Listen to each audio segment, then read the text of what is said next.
తెలంగాణ ఉద్యమ యోధుడు, నర్సంపేట నియోజకవర్గ మాజీ శాసనసభ్యులు, నాకు అత్యంత ఆత్మీయులైనటువంటి శ్రీ పెద్ది సుదర్శన్ రెడ్డి గారి యొక్క మరణం అత్యంత బాధాకరం. గత కొద్ది రోజులుగా సికింద్రాబాద్ యశోద హాస్పిటల్లో మృత్యువుతో పోరాడి అలసి సొలసి తిరిగి రాని లోకాలకు వెళ్ళినటువంటి పెద్ది సుదర్శన్ రెడ్డి గారి యొక్క ఆత్మకు శాంతి కలగాలని చెప్పని ఆ భగవంతుని ప్రార్థిస్తూ, వారి కుటుంబ సభ్యులకు, ఆత్మీయ మిత్రులకు మరియు బీఆర్ఎస్ పార్టీ కార్యకర్తలకు, నాయకులకు అందరికీ కూడా నా ప్రగాఢ సానుభూతిని తెలియజేస్తా ఉన్నాను. విధి ఎంత విచిత్రమైనటువంటిది అంటే, ఓ ప్రక్క తను మృత్యువుతో పోరాడుతూ ఉంటే, మరో పక్కన తాను మొదలుపెట్టినటువంటి రాష్ట్ర ప్రభుత్వ అవినీతికి వ్యతిరేకంగా పోరాటం సుప్రీంకోర్టు తలుపు తట్టింది.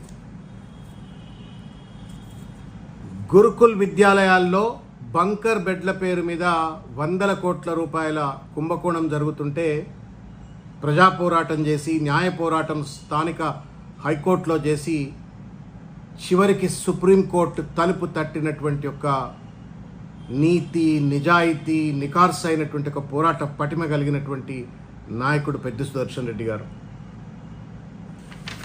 ఇది వారు సుప్రీంకోర్టులో ఫైల్ చేసినటువంటి ఒక కేసుకు సుప్రీంకోర్టు వారు ఆమోదం తెలుపుతూ ఇచ్చినటువంటి ఒక ప్రభుత్వానికి ఇచ్చిన నోటీస్, ఇది తాకీదు. ఇది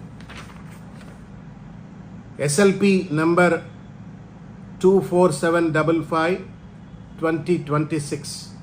ఇది సుప్రీంకోర్టులో వేసిన కేసు. హైకోర్టులో వారు వేసినటువంటి 533/2026 ఈ ప్రభుత్వం పెద్ద పెద్ద లాయర్లను పెట్టి కోర్టులను తప్పుదోవ పట్టిస్తే, నా పోరాటం హైకోర్టులోనే కాదు, నేను సుప్రీంకోర్టులో కూడా కొట్లాడతా అని చెప్పని సుప్రీంకోర్టు తలుపులు పెద్ది సుదర్శన్ రెడ్డి గారు తడితే, ప్రైమా ఫెసి వారి ఆర్గ్యుమెంట్స్లో ఉన్నటువంటి అవినీతి అంశాలను, ప్రభుత్వ అవినీతి అంశాలను ఒప్పుకుంటూ ప్రభుత్వానికి ఈ నోటీస్ జారీ చేసింది. తాను పోతూ కూడా బీఆర్ఎస్ పార్టీ కార్యకర్తలకు, తెలంగాణ సమాజానికి పోరాట స్ఫూర్తిని వదిలిపెట్టిపోయినటువంటి ఒక మహానుభావుడు పెద్ది సుదర్శన్ రెడ్డి గారు. 100 కోట్ల రూపాయల బంకర్ బెడ్ అవినీతిని ఎత్తి చూపుతూ ట్రూఫా ఎంటర్ప్రైజ్ ప్రైవేట్ లిమిటెడ్ అనే ఒక కంపెనీపై, ప్రభుత్వ పెద్దల బినామీ కంపెనీ అయినటువంటి ఈ కంపెనీపై కేసు వేస్తే సుప్రీంకోర్టు స్వాగతించి నోటీస్ జారీ చేసింది. పెద్ది సుదర్శన్ రెడ్డి గారు మొదలుపెట్టినటువంటి ఈ పోరాటాన్ని, ఈ అవినీతి రహిత తెలంగాణ సమాజ నిర్మాణం కోసం మనం అందరము కూడా కంకణబద్దులై ఇంకా బలంగా పోరాడదామని చెప్పి తెలియజేస్తూ, మరొక్కసారి పెద్ది సుదర్శన్ రెడ్డి గారి ఆత్మకు శాంతి కలగాలని, వారి లోటును ఎవరు భర్తీ చేయలేరు.